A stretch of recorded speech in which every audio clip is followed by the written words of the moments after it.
ప్రకారం తిరిగి shake hand ఇవ్వండి. నాకు అప్పు ఉంది అని చెప్పండి.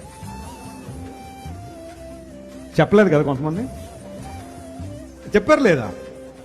ఏంటా అప్పు చెప్పాలి గట్టిగా. సువార్త అప్పు. చప్పట్లు కొట్టి దేవుని మహిమపరచండి. ప్రతి ఒక్కడి మీద ఉందా అప్పు. తీర్చాల మనం, అప్పు తీర్చాలా. ఈ లోకంలో నీ జీవితాన్ని వదిలి వెళ్లే లోపల అప్పు తీర్చే. నీ ఇరుగు పొరుగు వరకు నువ్వు అప్పున్నావు, నీ కుటుంబ సభ్యులకు నువ్వు అప్పున్నావు, నీ బంధువులకు నువ్వు అప్పున్నావు, ఇంటరాక్ట్ అయ్యే ప్రతి వ్యక్తికి నువ్వు అప్పున్నావు. ఏంటో అప్పో తెలుసా? ఏసే గురించి చెప్పడం. అప్పులాగా వదిలేస్తావా, లేకపోతే తీర్చే పరిస్థితి ఏమైనా ఉందా? కొందరు అప్పులు వాళ్ళు ఉంటారు, తీర్చరు.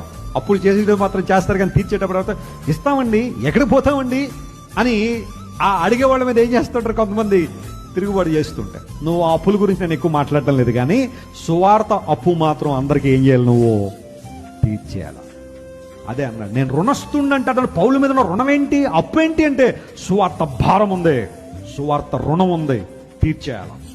నేను గతించిన 20 సంవత్సరాలు తీరుస్తానే ఉన్నాను అప్పు. దేవుడు నా మనస్తోత్రం గాక. ప్రతిరోజు కొంతమంది తీర్చేస్తూ ఉంటాను అప్పు. నేను అప్పు ఉన్నాను మీకు సువార్త చెప్పడం. సోషల్ మీడియా ద్వారా, యూట్యూబ్ ద్వారా, టీవీ ద్వారా, వ్యక్తిగతంగా కావచ్చు, ఏదో ఒక విధంగా నా అప్పు ప్రతిరోజు తీర్చేస్తానే ఉంటాను. తీర్చేవని అప్పు నీ దగ్గర పెట్టుకుంటావా?